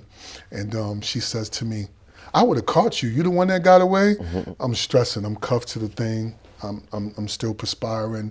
Got my black fatigues. My hair was cornrowed, and I wasn't saying nothing at first because I know this is serious. And so when she says it again, I would have got you. I'm fast, and I say, yeah. I lift my head up and I said, well, let me go. Let's do it again. She was like, yeah, all right. And so, I started hearing them discussing something. And I'm like, did they just say what they said? They made a call, and I heard them talking about the feds, like literally, no lie, bro. I heard them say the feds, and I'm like, did they just say the feds? You know what I'm saying? Like, basically, I guess they made a call from the police station, like, yeah, this is a candidate you might want to, I don't know who they called, but they said, I heard the feds, and I heard like, yeah, man, you did it this time. And so I didn't know what was going on at that time. They put me in the cell, and it's crazy. My homie Rick, he comes in the cell, and so when he comes in the cell, he's like, yo, what's good? What happened? And I'm like, yo, I just got into it. And he's like, yo, that big joint that just happened, yo, I heard about that. I'm like, what happened with you? This was my childhood friend. He said, yo, man, I was playing dice, man, in OP. Man, dude was beating me, man. He started like, cracking jokes and started making, and I was mad, so I pulled out and I wound up dumping on him and stuff. And I'm like, word. So he's like, I'm stressing, bro. We gotta get used to this shit again. We going to Nash. And so he says, yo, T, you don't even look like you mad. And I said, yo, bro, no lie. I might as well just do life now. I ain't gonna change. Like, I'm tired of this going back and forth. I might as well just do life now. And he was like, man, this dude's bugging. So, they took me to Nash, and because the feds was interested in my case, I didn't know it at the time. They just kept continuing. Judge Phillips, it was crazy. I'll never forget that, man. He never let nobody speak in Roxbury District Court. He wound up, they kept going back and forth, and he's like, yo, young man, what would you, because I'm like trying to raise my hand, like I said, I'm very articulate. Excuse me, Your Honor, I just want to say this, like, I feel like this is erroneous, like, I keep going back and forth to court. I thought they was going to indict me. They were saying they were moving for an indictment with Superior Court, and it's been over 4 months, almost 5 months. Like, I think I should get a bail. And the dude just looked at me and said, give me some money. How much you got? I was like, 5,000. He was like, I need more. I was like, 10,000. He was like, I need more. I was like, 15. He was like, 15,000. And literally when he said that, the prosecutor said, Your Honor, we're opposing bail because the federal government is interested in prosecuting them. He said, no, y'all had enough time, blah, blah, blah. Yo, gave me $15,000 bail. Now, mind you, I had probably about 20-something thousand in my wall at the time. The shorty, this nice, college girl that I had just met, didn't get an opportunity to spend much time with her. Bro, she went, she collected the money, she got me out. I wasn't out a week. Remember, I was on probation for the triple shooting case. Mr. Barnes, who was my PO, said, listen, man, I gotta talk to you because, they're sweating me and blah, blah, blah, blah, like, we gotta come up with some type of plan. I'm like, bro, I just got out, can I wait? He's like, nah, I'm gonna need to see you. I literally just got out, was able to make love to shorty, get a home cooked meal, and literally he's telling me I gotta go back to report to probation. So I'm like, dag, let me see, because I remembered the federal comment that the DA had made. I said, let me call him back. Let me see if something's going on. So when I called him, can I speak to Mr. Barnes? They was like, Barnes, is he available? And they was like, he's on the phone with the feds. I said, oh, I knew it. Damn. I hung the phone up, and I swear, bro, I don't know what was going on. I'm telling Shorty, like, yo, the feds is on me. Like, I think, you know, and then little homie that had put me in the situation and got away, he thinks I'm gonna kill him because we made a pact. Right. You mess up, I get to kill you. So he's ducking me, and he's a hitter, but he's ducking me, and I'm trying to get some money from him because I just was in jail. He's ducking me. Like, he told me later, like, yo, I thought you was gonna, you know, do me. And so, man, I goes, and I'm like, you know what? I'm just gonna go because I didn't want to mess up the bread. I go into the probation office department, and when I pulled up, I didn't see nothing that was out of the ordinary. I looked through the window, I seen him in there, so I'm like, word, maybe I'm just tripping. Right. I walked inside the office, could I speak to Mr. Barnes? 1 second. Came in, he came out, he said, come on, my supervisor's waiting for us, let's go into the office. As soon as we walked in, all the feds jumped out. Damn. And I'm looking at them, and they're like, they start reading, you know, we're under arrest, federal charges, boom, boom, boom, boom, boom. And so I looked at him like, you coward, I knew it. And he got in my face, and he was a good probation officer. He said, listen, they was gonna kick your mother's door in, and that would have literally killed her. And I was like, I didn't say nothing to him. The feds literally put me in a car. You know what's so crazy about them snakes? They just started telling me all types of stuff about me. Wow. Like literally like mind manipulation. Oh, we heard a lot about you. You're not no John Gotti, but you ain't no Pee Wee Herman. Like you a hitter, huh? Yeah. This stuff that I'm like, yo, I'm done. Damn. But you know what they said? They said, listen, nobody know that you got arrested. We could literally take you in and let you out. We know that you're dangerous, and we know that you was a heavy player and a lot of things going on in the city. Help us, we'll help you. Yeah. I literally said, man, listen, no disrespect, I got nothing else to say other than I'm innocent of all charges. I hope I could get a fair, you know, trial. Yep. And I just want to speak to my attorney. They laughed at me. Oh yeah, you know, you're probably a small percentage decide to go that, and God bless you, because we got a 99% rate. Yeah. Took me in, psychological game started. I was brought in. Put your head down, you know what I mean? And it's like, yo, you don't know where you're going. You can't look. They put you in the elevator, turn around, and you turn around, you can't see what buttons they pressing. Then they take you in, and literally you look up at the judge, and it's like you feel so small. Right. And they got you looking up, and it's the United States of America versus you. Right. Psychological warfare. But I'm like, I'm done, but it is what it is, bro. Yep. And so that was my fight. I'm like, I'm going to trial because I wasn't well versed, but I'm like, okay, the gun, what's the most, like, they was basically my attorney. I wound up getting a paid attorney, and Shorty basically was like there in my corner. I didn't have much time with this woman. Yeah. Like, we're gonna fight. You gotta fight. We're gonna do everything we can. Come in the courts. I'll go on my 401k if I got. I'm like, damn. Shorty was a rider, and so you know, my attorney's like, man, he was James Dilday. No disrespect to Mr. Dilday, man. He's a smooth dude, but he wasn't educating me properly. He's like, man, I'm like, so much time on my face. Man, you know, man, probably, man, with this BS, man, you know, probably like 10 years. And I'm like, okay, 10. Damn, I just went from 14 to 3 to 2.5, 10. What's that, like 7? Damn, I'm just, you know, I never get a break. Boy, was he wrong. You know, they used all of the cases that I ran concurrent. They used my stabbing, you know, that I copped out to. They used the drug charge that I copped out to, even though I was a juvenile. And then they used my triple shoot, and that was all I needed for ACC. And what they hit you with for the time? So during holding, you know, when I was in a holding, my points put me at a 26 to 28 sentence. And it's funny because my father's a cop, and one of our phone calls, I was in Wyatt, he says to me, you're being selfish, man. You know, they said, man, if you help yourself, you know, they'll give you less time. And I said, man, I ain't trying to hear that. He said, I don't want to talk to him, put my mother on. My mother said, son, and I love her, God rest her soul. My mother said, son, what's going on? What's this that they're saying that, you know, because now I'm realizing it's not the 10-piece. I'm like, man, Mom, when I was a child, you always told me to accept responsibility for anything I've ever done. I put myself here. Yeah. So whatever it is, I gotta face that. Yeah. My mom's told me, I respect that. And then never said nothing else to me. And so I wound up going to trial.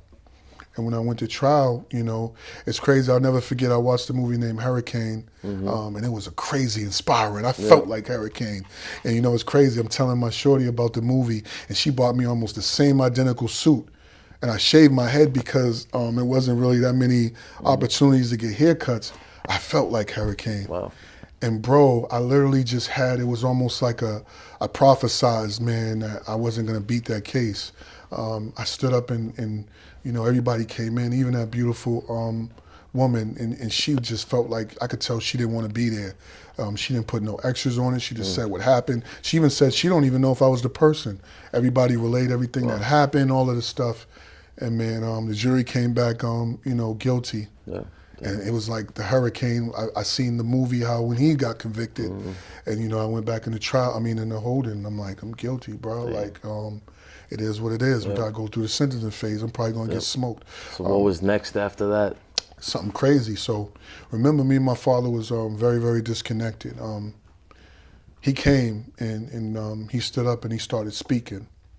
I was facing 26 to 28. But the minimum would have been the 15. But of course, now my lawyer's telling me, because I went to trial, you know, my point system was going to be my point system. The judge could go lower for the 15, but it was unlikely. He said his argument was going to be that because I was young, because my father, the events, the things that I went through, that he was going to ask that they depart from my guidelines due to the fact that I was still young. You know, my record overrepresented me. I copped out to these charges, 2 of them when I was 17. And so my father's, we went in and he said what he said. And it's crazy because the prosecutor didn't even like, he didn't even dog me. Like, I just knew he was going to talk about the shooting with that kid. And I was like, it's going to sound horrible, but he touched basically, the basics on it. And my father, when he spoke, he started crying. It's the first time that I ever, and I'm looking forward, I don't want to cry. And he basically said, you know, Your Honor, as I look around, man, there's nobody in here that's saying that my son killed anyone in here, or there's no victims. You know, the only victims seem like, you know, my family. And he said, you know, I'm asking that you just give this man a chance. And literally, man, as I'm standing, Judge Zobel, Honorable Zobel, love her, God bless this woman. I had the pleasure of meeting her later on in life. She said, Mr. Freeman, I hope you understand, I cannot give you no less than 15 years. And I'm like, please, I'll take it. Right. She gave me the 15, and I was thankful. Yeah. It's funny because my female that I was dating, her friend wrote me and she said, I'm so proud to know you. I've never seen someone, literally, you took your time, you said what you said, you lift your head high and you walked out to face with whatever it was that you was gonna face. And so, you know, the marshals came, they snatched me up. They put me on the Con Air, and people was telling me, yo, you got to know your registration number. You got to memorize it. And I seen why, because literally they got you outside, and there's hundreds of people, and then call your name, Freeman, 229-64038. Move. And then some people, if they don't know their number, what's your registration? If they don't know, like they getting clowned. You don't know it? What's your name? And it's like everybody. So I was fluid with it. Move, 229-64038. Move. Right. And it's like M16s. They got me chained up. They put me, keep your head straight. Boom, they put you on the Con Air, and it's like rows, and the females are looking, turn around, and you sit down, and it's like, yeah, you done did it now, big dog. This is what you wanted, huh? Right. And so, I got to Wyatt. That was from Wyatt. I went to New Hampshire. They sent me to MDC Brooklyn, and I hit MDC Brooklyn with a vengeance. I took over the phone. Shout out to my homie Hassan that they said was a hitman for the Wu-Tang, allegedly. That was just in his paperwork. He's the only one that showed me his paperwork, and I took over the phones. There was some notables there, Peter Conti, who didn't want to pay $1 for a chicken, and this dude was a Gambino boss that was a multi-millionaire, had chains of supermarkets, and I was pissed, like, dude, $1 for these chickens, bro. Like, I got the plug. And so, eventually I would be led to my destination, which was Raybrook. And I didn't even know I knew anybody there. And I didn't know that everybody pretty much had a system where they knew who was coming before you got there. So I came in, I'm prepared for whatever the element was. I felt some anxiety, but I don't know if it was fear. I just felt like the unknown. We're going to get to it. I need a weapon. I got to do whatever I got to do. I've been through these situations before. And, when I got into child hall, I had my number on me. They're like, yo, you were 038? Your peoples is over there. I didn't want to talk to him because I didn't know who these people was. Like, okay. I went and sat. I still didn't see nobody I knew. Right. When I came out the child hall, I started walking to where the yard was. All of a sudden, I started seeing all types of familiar faces. Wow. You know, people that I looked up to when I was a child. You know, a lot of people that committed crimes, robberies, you know, shootings. Just everybody was like one big reunion. Okay. And they had always waiting for me to bless me with my bags and, you know, sneakers and everything that I would need to be, you know, comfortable. So talk about that 038 because you relate to it so much. That's on the Instagram as well. So Right. just talk Well, the about reason why 038 to me is it's kind of like a importance because it just taught me so much, right? And this is what I want kids to think about. You know, thank God I was always on the receiving end of a lot of the turmoil that I caused because I don't know how I would have acted if someone did something to me, was on the yard with me. But we were a family. We had to protect each other.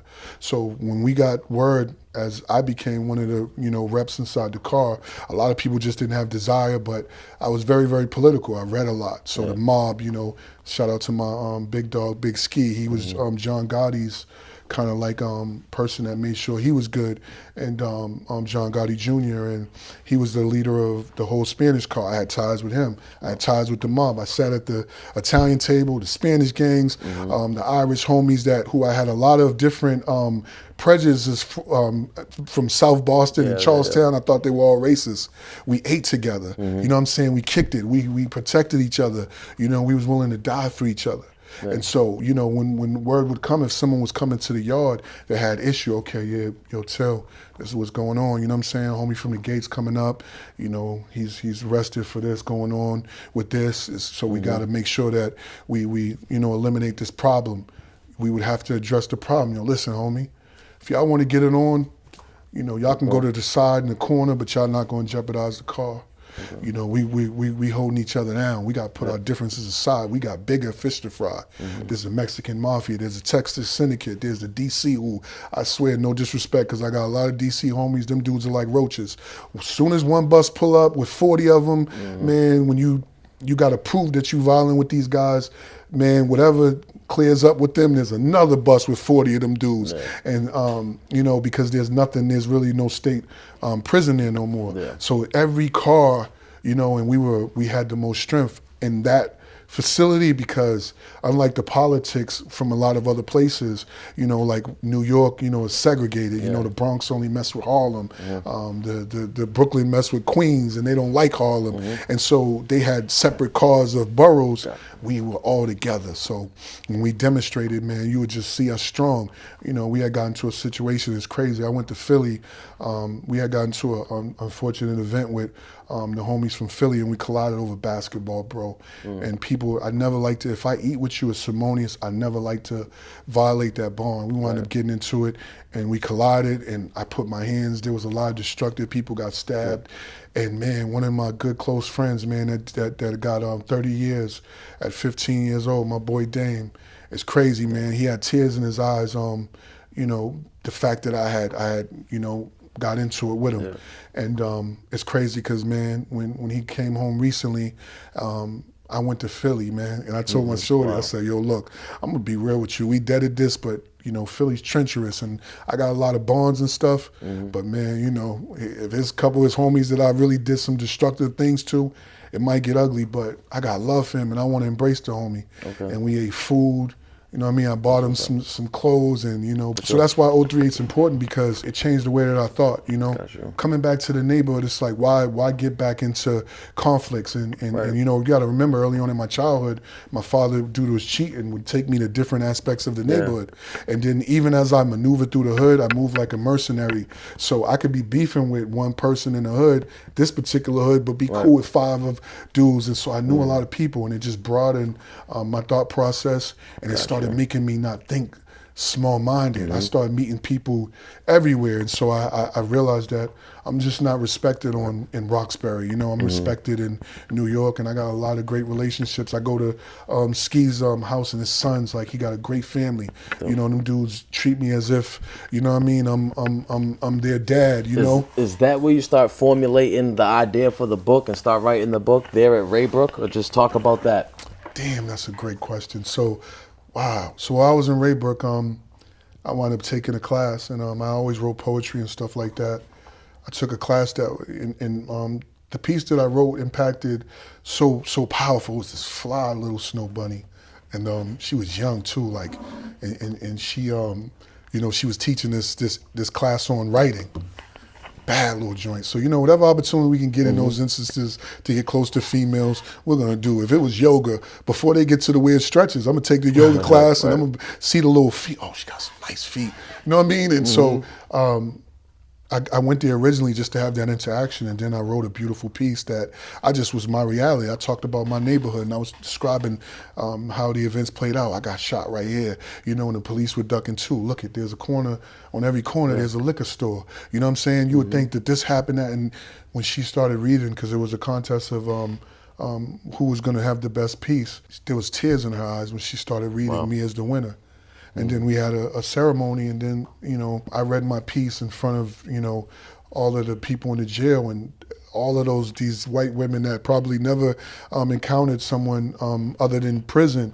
There wasn't a dry eye there. And so, ironically, after that happened, I started getting lost in my writing, and my little sister, Candace, had a piece that she was writing for school, and she wanted to do something on her family, so she used me as her hero, because there were things that she remembered, you know, that I taught her, and so I wrote her from my perspective. Now, how did that make you feel about yourself, that she considered you a hero?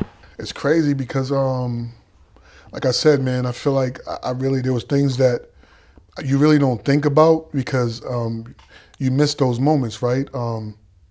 I didn't see how the family dynamic was being torn apart. My father, that I was very, very much detached from, caused me to run into the streets early.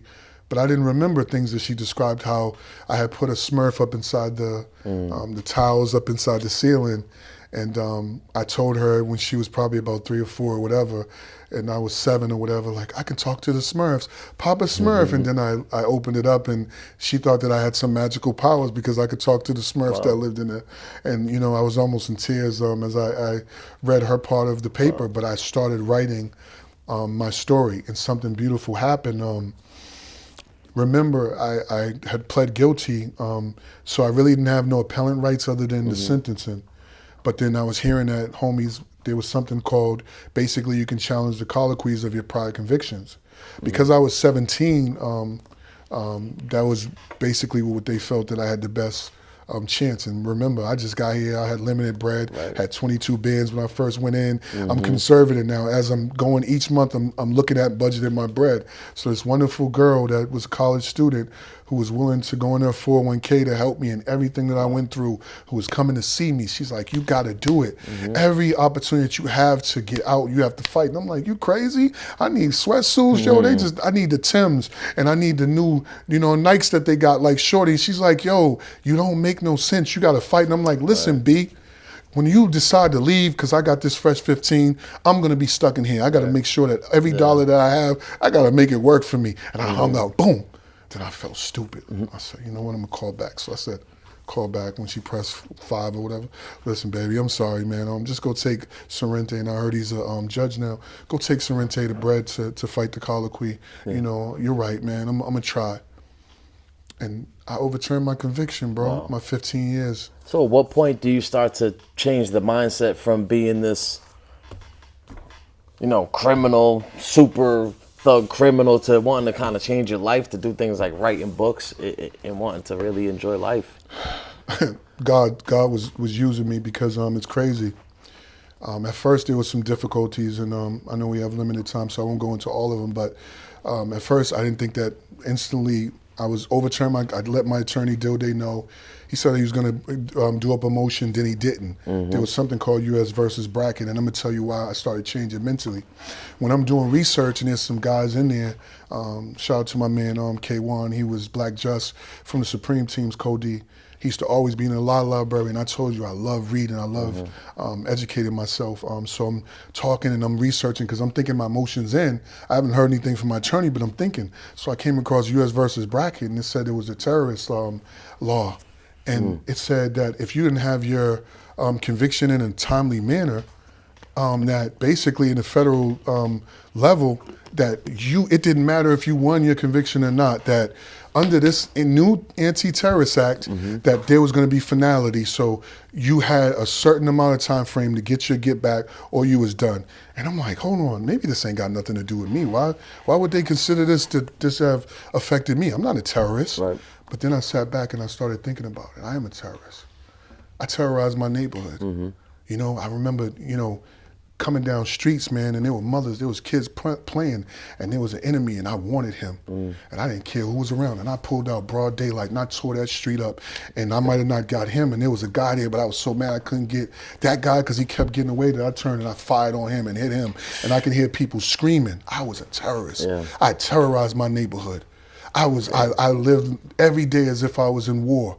That was my mentality, every day to do as much as destructive to the other side as I could. So I was a terrorist. And so I started thinking that, and I sent a letter to my judge. And I said, Your Honor, dear Honorable Judge Zobel, my attorney told me that he was gonna, put in my motion. I haven't heard anything from him. But I just read U.S. versus Brackett. Under those guidelines, it says that I have a time limit in which I can bring my motion. If he didn't put this in, please consider this letter as good faith to reserve my rights. And I hear nothing, bro. Now, mind you, before I thought I wasn't going to get have no issues, man, it's like God always, my spirit and the good and the bad was always fighting each other. Yeah. When I first overturned that case, bro, and I heard that, I'm like, yeah. And it was like, here I was humble. And I was starting to learn how to maneuver in prison. I started thinking different, started educating, I'm writing.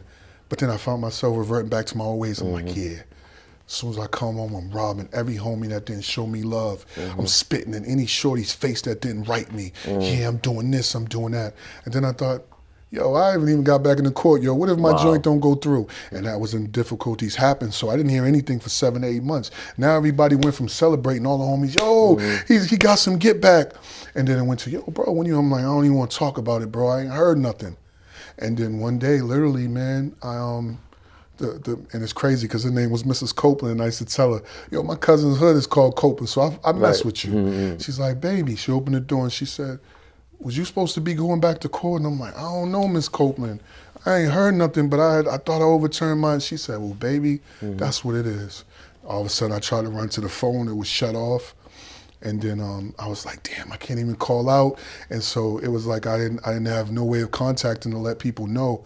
And then I started the journey to get back and to get my motion heard. And it's crazy because when we get back into court, the prosecutor tried to play me. He sent a motion, and when he sent the motion said that he wanted me to sign a plea agreement, and the plea agreement was for 9 years. And so I'm like, okay. I'll take the 9, you know what I mean? I'll flip the 15, you know what I mean? I would have did 12 and a half, and probably not including the halfway or whatever it was. I would have did 12 and a half on that. I got about maybe almost 5 in. I said, I'll take the 9. I'm almost to the door, right? And so it's crazy because look what happens. I said, you know what? Hold up. This dude he didn't stop my motion. He didn't argue. He just giving me a plea agreement. So if I'm late, he's late because I didn't know that my letter was treated as a motion. As soon as we get into the court, the judge, Zobel, comes in and she just said, we have a problem. I read Mr. Freeman's letter. He is right. Since he quoted U.S. versus Brackett, he's right. His conviction should be overturned. Wow. She said, he's not, and just like he said, he's not facing no more than 27 to 33 months now, which would be time served. Yep. However, I know Mr. Beck, that you're going to make, I think it was Beck, whatever his name was, you're going to make, I'm sorry, Mr. Chang. Mr. Chang, you're going to make an argument for an upward now, stating that now his record doesn't substantiate his violent behavior. Yo, he didn't chop me up. He just said basically, yeah, he recommends, upward departure because the 27 to 33 wasn't adequate enough. And I'm like, yo, please, I don't want to go home now because I need to think. Yeah. You let me out now. I felt like I was going to be again how I was when I got out, and I felt like I didn't have time to prepare. So I was like, word, I'm not ready. Please, I'll take, So I had about 4 in. She said, okay, what do you, he's like 60 months. And she said, okay, 60 to whatever months. I said, word, that's close, but it's a little bit of time to think. So when I got back to the yard, everybody, man, my white homies, they were celebrating dudes that I done pushed the knife, was willing to die for, that I came down and I got in riots. My homie from LA that I had, got out of a situation, dudes that I protected, Philly, everybody. It was like my victory was theirs. Every time someone won, because those doors didn't really turn that much, it was as if we all won. And so I started thinking, and I'm like, you know what? I got to change the way that I'm thinking. I'm not going to the yard no more, because if I hang in the yard, I'm going to hang on the corner.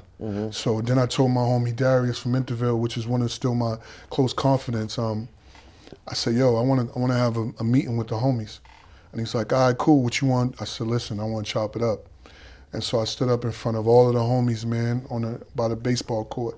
And I said, listen, man, I'm your brother, but I'm weak, man. I need y'all's help. I'm not saying that we gotta avoid everything, but if we can avoid situations, please let me go home, because if something goes down on this yard, I know I can't just say I'm going home and get on the wall. I'm gonna ride out. Please let me go home. And it's crazy, man. All the homies, I seen their faces, and then my homie Janito from Wilcock was the first to speak, and he said, man, let Till go home. And all the homies got up, and even one of the homies, Gus from Heath Street, God rest his soul, I heard he died. He was the most like antagonistic, miserable, like his mind was always negative. Even he was in agreement, and all of the homies hugged me, and that was the beginning of the change. I came home with a vengeance, because I played. They played so many mind games. Every time you go to your class, they're like, "What would you do if you went home tomorrow, bro?" I'm not going home tomorrow, but they would keep making your mind as if you would play with these thoughts. So I felt like I was already ahead, because now I'm getting out way ahead of what my date was. And I came home, I got my Class A license. I started flipping cribs, and because of my my reputation, a lot of people put me in situations, because it was better to keep me as a friend than to have me as an enemy, because they thought I was going to come home with the same mentality. So looking back, what was the worst part? Like, it's good to have the brotherhood, family, everything like that, but it's pretty much just making the most of a bad situation. What's the worst part about prison? I feel like what's the worst part about prison is the mindset. Like, how can we be normal? It goes back again to mental health. You put a dog inside a cage, you see him gnawing at it. He wants to get out of that box that you put him in. The saddest thing about prison is to see so many young dudes walking around, man, with no hairlines. Everybody got the spear on their face. We're all comfortable in there. We're all just like a bunch of people that's just lost, like zombies walking across the yard. And then we also get into the mindset that you see so many people smoke that. I used to say, when they be like, how much time you got? Oh, bro, I only got 15. You know what I mean? As if it was like nothing, And so, that's a sad thing to me, that, you see so many people, who lose their lives. And I gotta say this, because this is something else I want the kids to take from me. I remember when I was on my triple shooting case, one of the homies, Jason from Interville, had came in on the Interville case, and all the homies that I grew up with, man, that I looked up to, my big brothers. I remember I was on my triple shooting, so I wasn't facing that much time at the time. I thought I was going to just get the bullet for the gun, and I was going to beat the triple shooting, because I thought no one was coming to court. I come out of my cell because I had just beat a dude up, and I was in a hole. They had put a lot of the members in the hole to segregate them. And me and Jason was singing, man. We was, yo, this is my joint. We singing slow jams. He'll come to my door and I'll come to his. And one day I came to his door and I'm like, yo, Jay, you smiling like, you know what I mean? You happy? We singing like, yo, dog, you ain't stressed? Because at the time, this is before I made it to the feds. This was like something new. And he turned to me and he's like, man, I know what I did out there. I ain't tripping. It's whatever. I don't care. I live my life. More than 20 years later, recently I heard, man, Jason, and I got a book for him, because I talk about him in my book, and periodically I would send him pictures and stuff. I heard the homie broke down, and I remember it was just so ironic to me because I remember him laughing, and after 20 years to hear him break down, it really broke my heart because I remembered how he looked at the beginning of that, and I remember what the homie said that his reason for breaking down was. He said his kids didn't know him. He said everybody else got out due to loopholes in the case, and he was the only one stuck on the murder conspiracy part of the Interville case. And he was the only one stuck, and he said he realized he was going to die in jail, and that really, really stuck out to me. Yeah, that's sad. That's sad. With too many people in there, we got to get them out for sure. Why did you want to come up here today and tell your story? A lot of people see the glitz and glamour of Ummagee. You know, a lot of kids look up to me. Shout out to damn homie. During a dark period of my life, I lost my child. Before I lost my child, I lost my mother when I was incarcerated. And because I had got caught up on a big case, after I was doing good, I still was doing illegal stuff, and I got caught up. And shout out to Andy Duke, and we beat that case. But I lost my mother while I was incarcerated. That was the first time I started thinking about a lot of damage. Like, we feel like we're playing GTA when we're out here and causing the mayhem and destruction. I never really seen my enemies as people. But when I thought about losing my mother, I couldn't, you know, when I talked to her before she passed away, when I locked in my cell because I was in a hole for beating up the police and a whole bunch of other things, I prayed for my mother, and I started thinking about my enemies. I started thinking about the damage and the mayhem and destructiveness that I caused.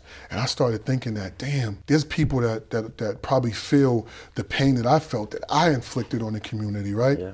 When I lost my child, it was like God's been giving it to me, you know? It's like because there was a period in my life, man, where I was so destructive and I was so confident in being violent. I had the angel of death across my chest. And I was proud, you know, I loved that life. I loved being a demon, you know? But we don't know how strong that demonic energy is. And, you know, when you lose your child and, you know, you lose people that you love and you feel that pain, you start really, really having to atone and really start thinking about how lost, how blind, and how much we really was, you know, we fed into this so-called lifestyle. You know, it was all a game to us until you start feeling it, start hitting home. And I don't want another kid to be a Ummagee. I don't want another kid to be a Till, because I said this before, and I'm gonna always say it now. Streets is gonna break your heart, man. Like, every week it's like another snitch is coming, like a new pair of Yeezys, man. It's another rat. You know, a lot of people that I never would have thought told. You know, there's been situations where literally I felt like someone was trying to set me up on something, and later on I found out that they was. Luckily, I just knew to not be braggadocious because, again, I only wanted to survive. I never wanted to be the toughest person. I was just a survivalist. And so, you know, I'm mourning the game, man. It's the Greif of a G. You know, kids, don't get tricked out your freedom, you know. Absolutely. Learn from my story, man.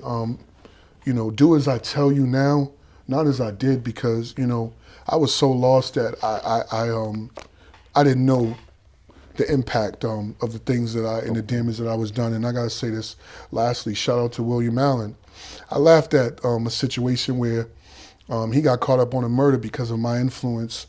You know, a dude that I told to do everything that I told him to do, got this innocent guy who wound up getting out due to the help of some Patriot players, because he was really innocent. He just was at the wrong place at the wrong time. And so I've done a lot of damage, and I'm not proud of these things. I feel like I'm starting to be aligned spiritually. I lost my mind when I lost my child, but by the grace of God, you know, I'm here because I feel like his legacy is the reason why I can't quit. I can't quit. And so I feel like I got to do as much as the dirt that I did, I got to do tenfold to repair it, bro. So talk about what's been your proudest moment? Man, being a father, like I said, before losing my child, you know, I took my kids, you know, I lived in Miami for a significant amount of time. I lived in Atlanta, I flipped houses. They celebrate my victories. You know, I didn't want to be like my dad. You know, he was disconnected from his mother. You know, when he was born, his father was cheating, so the mom said, you got the father, you know, take the child too. So it broke up his ability to be able to nurture because that connection was lost. So he couldn't love me, he couldn't bond with me. I teach my kids that it's okay to be afraid, that it's okay to love, that it's okay to cry. You know, I teach them that, you know, the world isn't gonna want you to be a coward, be a man. Absolutely. But it's nothing wrong with, you know, experiencing, therapy and talking about traumas and, having these moments where we can dialogue and we can discuss what's going on. That's proud. I've taken my kids so many places. I've nurtured a lot of kids. I was on a live the other day. I didn't even know that the homie is about to be 30. I've been in his life, man, since he was 3 years old. Yeah. And so now my mission is, my proudest moment is being home is instead of putting guns in these kids' hands, I'm equipping them with knowledge. I'm teaching them to get their Class A licenses. I'm teaching them how to create an LLC, even if you don't have a plan for it. It's just to be able to look at this paper and say, look, this is something that I put in my name, whatever it was. Now I'm going to start actualizing what my dream is and breathing life into these things. That's my proudest moment, bro. So you seem like a very driven person. What's some of your goals you got going on right now that you hope to achieve? I would like to do a LLK Foundation, which is in memory of my beautiful child, Kimani. I like to, continue to mentor kids. I've always had a trucking company, but I did it for other purposes. I want to do a trucking company with my son's face on it, which I'm in the process of working. Everything is just branding him because, when you see him, you see me. Yeah. And everybody knows his story. Like literally, this kid's touched so many people. And so just to continue to be a positive guide of telling kids that, listen, I don't want you to go through what I went through. Don't follow in my footsteps. Hopefully they see my story as me coming out of a dead-end street and telling them, listen, I've been there, ain't nothing down there, please turn around. If I could just deter somebody from going into that dead end. And I'm just going to just keep going hard. I don't have no hatred, even for people that might still see me as who I used to be, there's people that never believed in me, institutions, oh, he's tricking you. He's a mastermind, he's a manipulator. One of the homies right there, he was touched by situation of the effects of my old self. People reminded him like, yo, he's a hitter. I don't, rock with him. Like everybody's always going to remind you of who you used to be, And it's kind of like the story of the caterpillar that was no longer a caterpillar, he became a butterfly. I don't listen to no more of who I was. You feel me? I've changed, and I got to show that. I appreciate you coming through, bro. If there's anything that you wanted to touch on, we might not have got a chance, or some closing words, now would be a good time to do that. Man, I really like to say that I'm really thankful for this opportunity. I'm a fan of what you got going on. I feel like we've had so much traction in a amount of short time. I seen the brand. I seen my homie, man. Thule, and I knew him for being a knucklehead, and I was so proud of the change. Came in with the suit and everything. Man, but proud of the change, man, that I seen in that young brother, and I really like what you got going on. I feel like this is really, really something that's purpose driven, and so I'm just thankful to be able to share my story. And I just had one more thing for you. You had mentioned something about going viral on something. If you just wanted to touch on that real quick.